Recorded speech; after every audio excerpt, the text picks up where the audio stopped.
Welcome to the Rethink Leadership podcast with me, Jeremy Blaine. I interview leaders, experts and business professionals from around the world who are bringing leadership principles and know-how into the digitally driven 21st century workplace, with focus firmly on the how-to rather than the what. Each episode is in aid of a charity chosen by my guests, and since 2020, we've made donations to over 80 global and local causes. Welcome to this episode of the Rethink Leadership podcast with my guest Christopher Dittrich, who is a speaker, storyteller and author of Keep Moving Forward, a memoir of recovery, resilience and reclaiming a life worth living. At just 18, Chris suffered a devastating car accident, leaving him with severe traumatic brain injury, forcing him to relearn how to think, walk, talk and rebuild his identity from scratch. Since then, his journey has taken him from hospital wards in New Jersey to classrooms in Miami, new beginnings in Beijing and Hong Kong, to ultimately finding love, purpose and work in Bangkok, where he lives now. Today, Chris shares his story to inspire others facing adversity, no matter what that is, proving that resilience, connection and humour can turn around even the hardest setbacks into a life worth living. I ask him to capture the big lessons that he's learned through his journey that can help leaders and those of us in business move forward in our own way, tackling dark days, tough times, but particularly learning around resilience, perseverance and self-leadership so that we too can have a life worth living in the workplace and in our homes. Chris, welcome to the Rethink Leadership podcast. Thanks for joining me. Please introduce yourself and the moment that your life changed forever and where you are now. Sure. Wonderful. Thank you so much, Jeremy, for having me on. Very excited. So my name is Chris Dittrich. I am a new first-time author of the inspiring memoir, my inspiring memoir called Keep Moving Forward, a memoir of recovery, resilience, and reclaiming a life worth living. I'm a traumatic brain injury survivor, severe traumatic brain injury survivor, thriver, and fortunately making the most of every day now, living here in Bangkok, Thailand, looking out, you can't see, but looking out over the Bangkok skyline on a nice Wednesday evening. So I'll start by saying when my journey began, I guess it was sometime in April of 2008. I don't know the exact date. It was me slowly waking up in a hospital bed. With the right side of my body was paralyzed. I couldn't move it at all. I had no idea where I was, what was happening. My family was around, but I couldn't remember anything they were telling me. All I could remember seeing was a whiteboard in front of me saying, "Hey, Chris, you suffered a traumatic brain injury. You are at Kessler Institution in West Orange, New Jersey. This is life. This is today is such and such a date." And yeah, that was that. That was my turning point, life-changing moment. And we go from there. So, you've captured this whole story in the book, Keep Moving Forward, as you just shown us. And I've had a look through this, Chris, and as we were talking off mic before, it's so remarkable, so relevant, not just for people that have been through a similar journey to you, but those who are really struggling at the moment to find a way forward and kind of they forget themselves a bit. Mm-hmm. So there are so many diamonds in this book, Chris. So I want to ask you, what are the big lessons and examples in there that continue to accelerate and support your own journey that may help? I think the first one that really helped me from the beginning was learning or accepting that vulnerability can be a superpower. That really, as hopefully anyone who reads the book will see, I'm very confident in myself and I always have been. And during the first year and change of recovery, where I was working so hard to be able to get to college, to go away to college that next year to be well enough. And I was so ready. I'd done so much in physical therapy and occupational therapy and brain training. Then I get to college and it was completely overwhelming, moving from my hometown of where I had my injury in New Jersey. I moved down to Miami. I was ready to take on the adventure as a freshman in college at the University of Miami, and it whacked me upside the head, basically. Yeah, the entire physically, mentally, I was totally overwhelmed. And I share a story in my book, one of the more humbling experiences that my memory was really poor. My short-term memory was really poor, worse than I had thought. And I would go up to people to start talking to them, like introducing them as new. And they would come back to me and say, "Hey, Chris, we met like 2 days ago. You told me this exact same story." The most humbling thing in the world. So rather than continuing to fight, I decided to embrace that vulnerability and let people know this is who I am. Teachers, my professors in class, let them know that, I'm struggling a little bit. I can do it. I understand everything, but come test time, I struggle. It's hard for me. I justify everything. So the multiple choice test, very hard for me.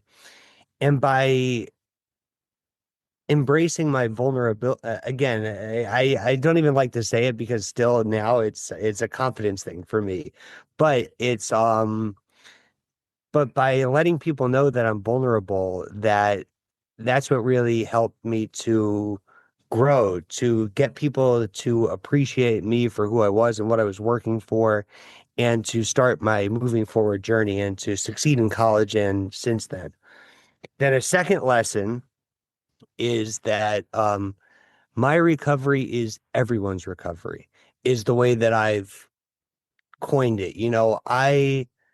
My father, my mother, my sister, my best friends, my physical therapist, my occupational therapist, I'm sorry, my wife. I'm married now. My wife's in the other room.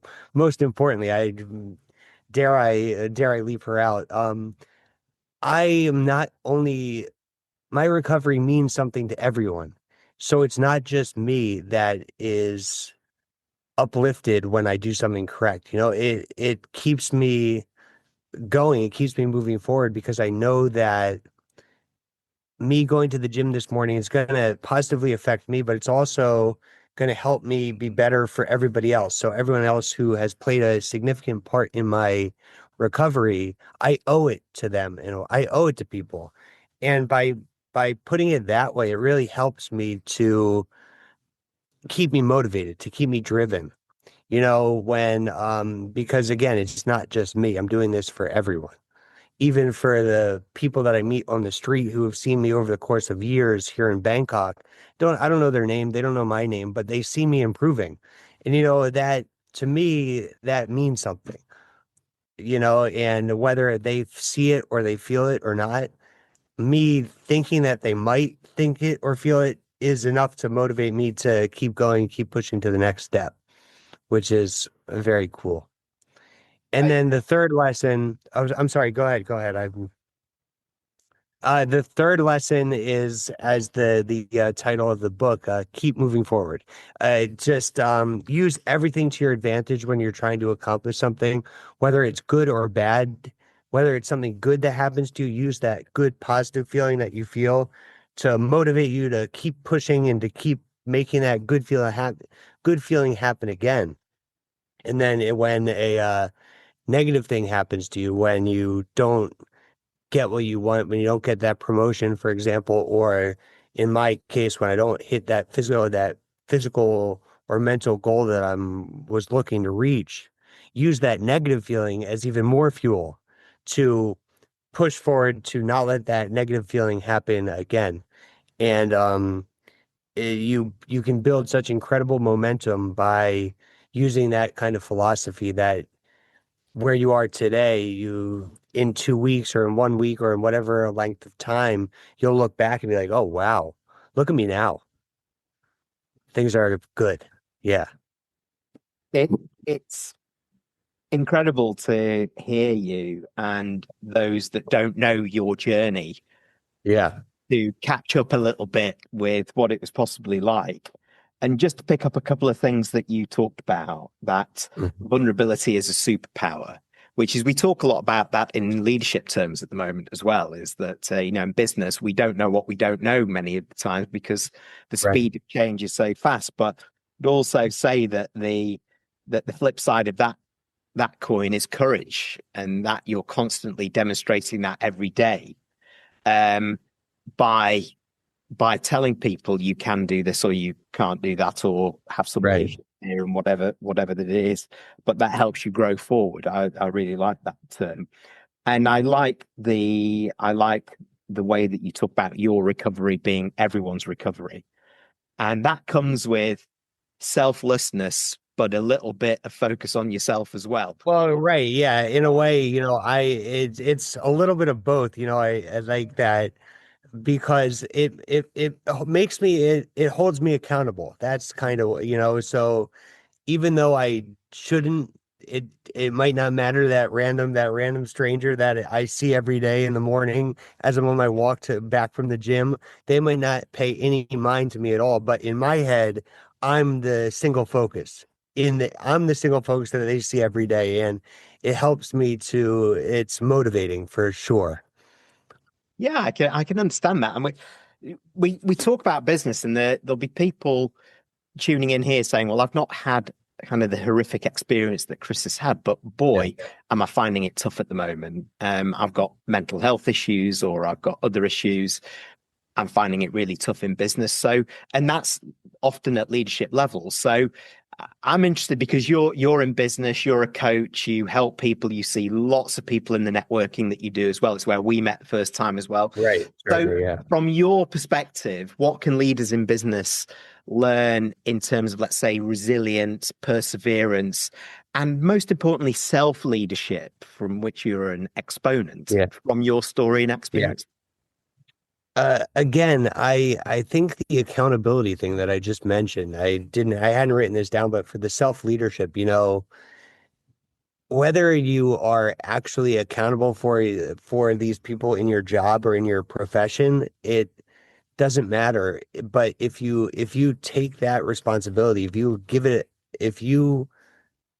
what's the word I'm looking for? If you are holding yourself accountable for other people, and it makes you work harder, it makes you try harder, and then it makes you then, on the good side, when you feel that things are being accomplished, it gives you that much more pride, because you can say that, what, I'm accountable for this. This is me, and that can be what pushes you forward. And then again, at the same time, holding yourself accountable for your coworkers or for things like that, it will bring out the best in you. It can bring out the best in you as a leader if you're in a leadership position.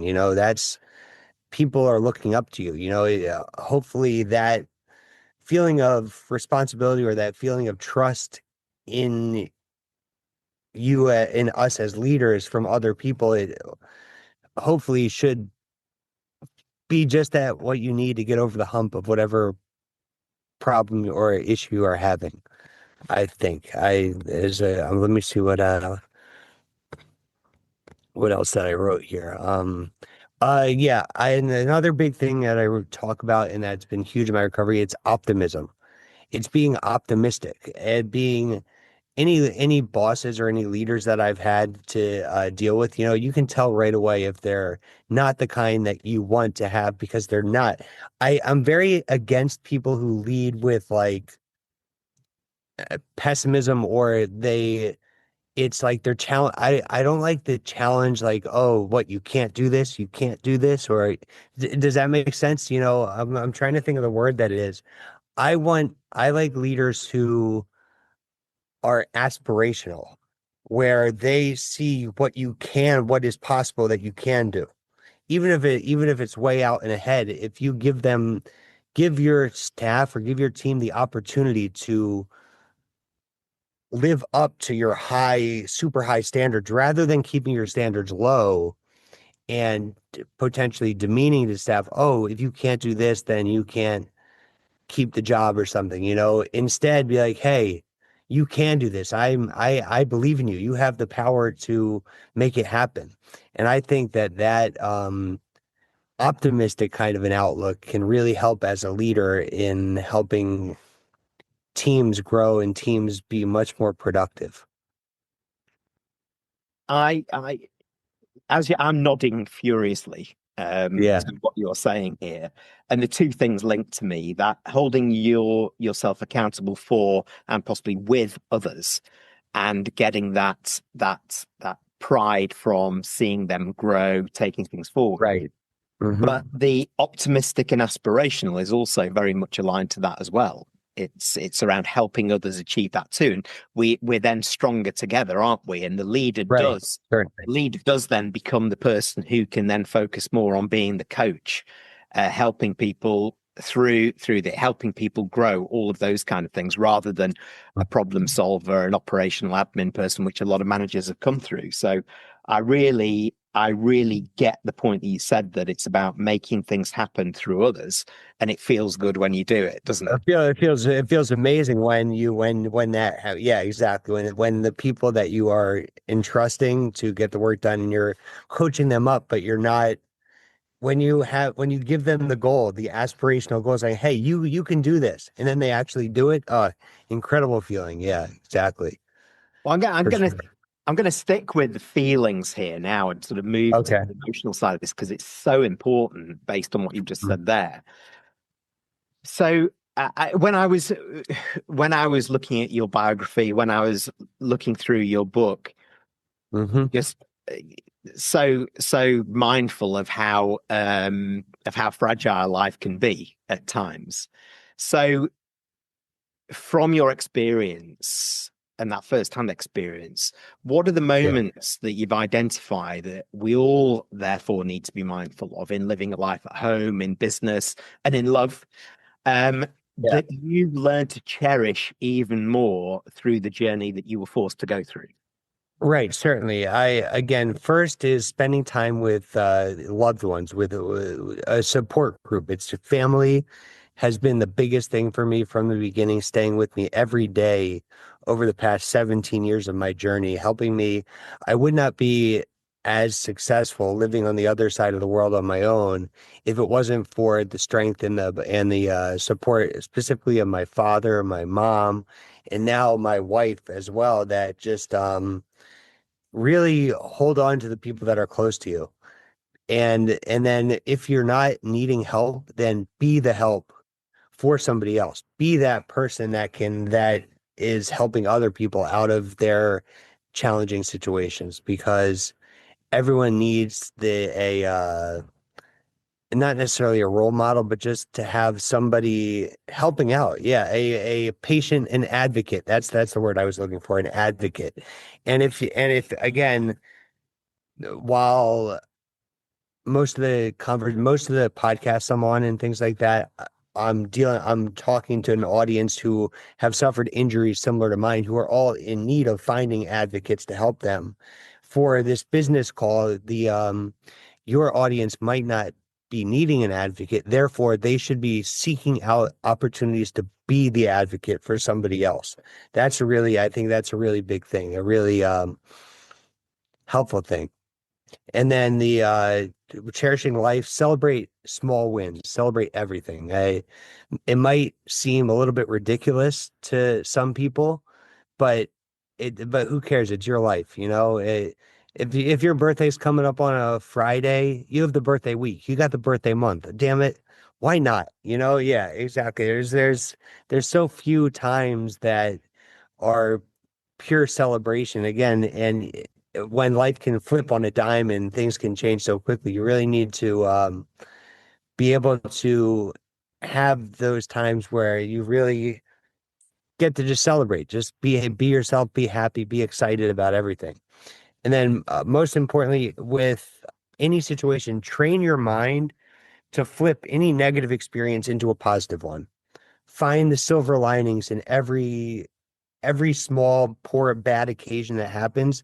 Try to find a little bit of good in it, because that will help you be trained for when something actually really bad happens, to be able to find the silver linings in it. You know, when it comes to me, of course, it's been 17 years and my event was a massive one, but I would not be living the incredible life that I'm living now today if I had not gone through if I had not suffered my injury, if I had just gone on like every other 18-year-old high school senior living in the US, getting ready to go work in New York City or something, I would not be again looking over the skyline of Bangkok, Thailand, with my wife in the other room, my beautiful, amazing Thai wife in the other room. It's been able to make life so incredible, which is the best.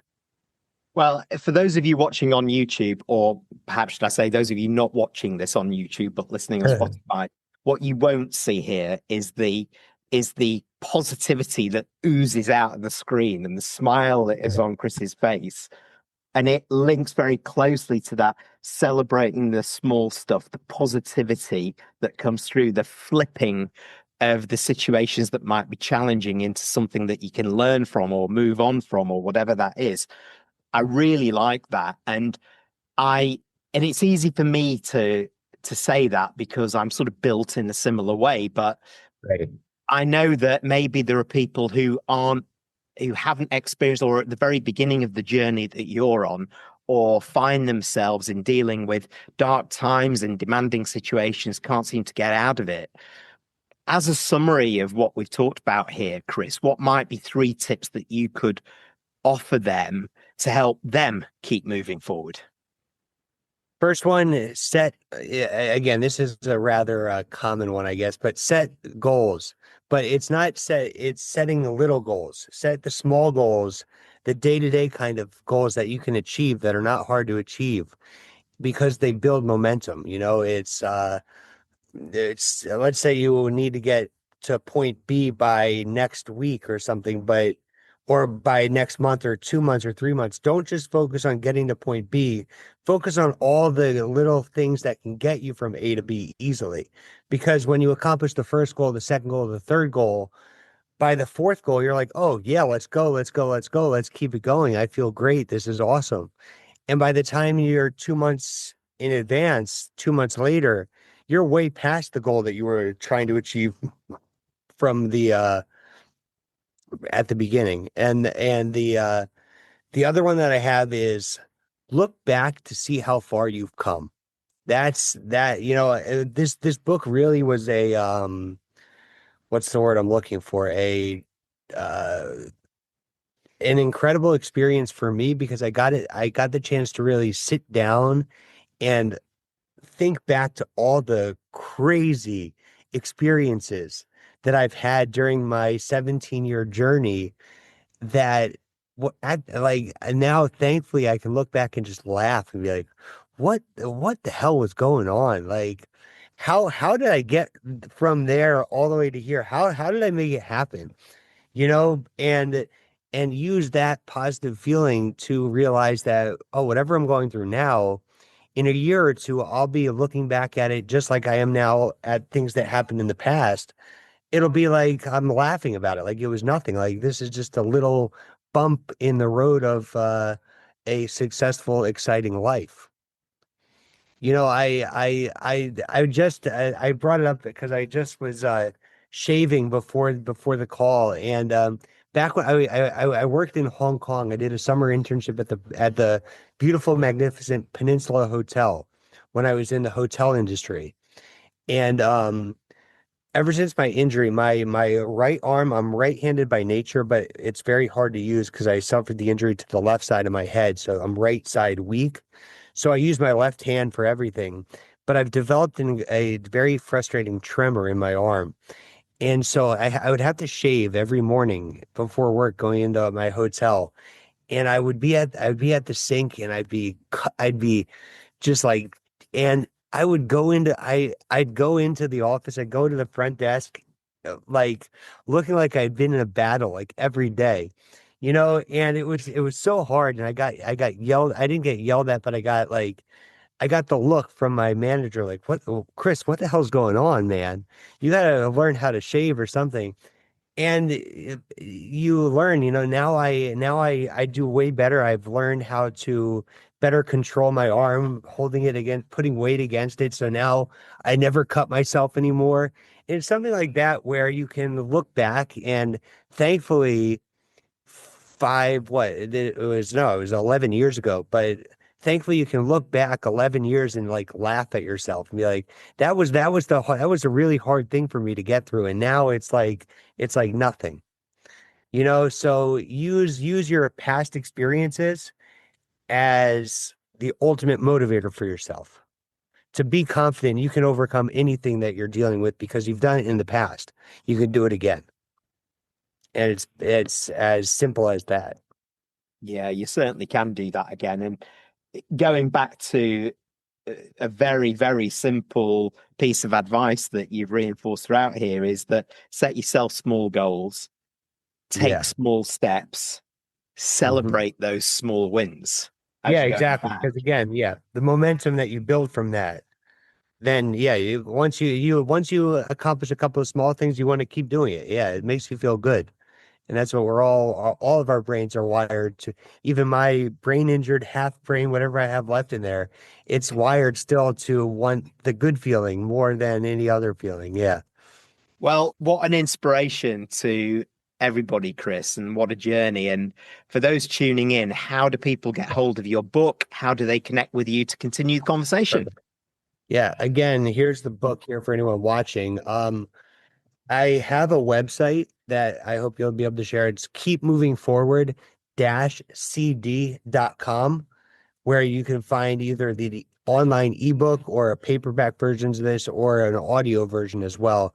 And I share most of my improvements or just my fortunately now exciting life on Instagram is what I use predominantly, if anyone, and that is CD_worldwide. And I love to connect with anybody. Please, if anyone listening or watching this gets a chance to add me as a friend, please send me a message. Let me know where you're coming from. And I would love to continue to share more stories and life. And hey, and I hope you all get a chance to read my book and get a good feeling of inspiration from it. Thank you very much. Well, it's highly recommended. And what a perfect small step to take for everybody tuning in is to connect with you, Chris. Go onto your website and have a look, get hold of your book. And I'd like to take the opportunity to thank you very much for sharing your story. Thank you, Jeremy. Yeah, it was great to meet you just not too long ago, and I look forward to seeing you again here in Bangkok soon. Thanks, Chris. Goodbye. Cheers. Have a great day. Bye-bye. Bye. Thanks for tuning in to the Rethink Leadership podcast with me, Jeremy Blaine. Please like, comment, and support us on your favourite platform and subscribe to our YouTube channel where you can watch as well as listen to each episode.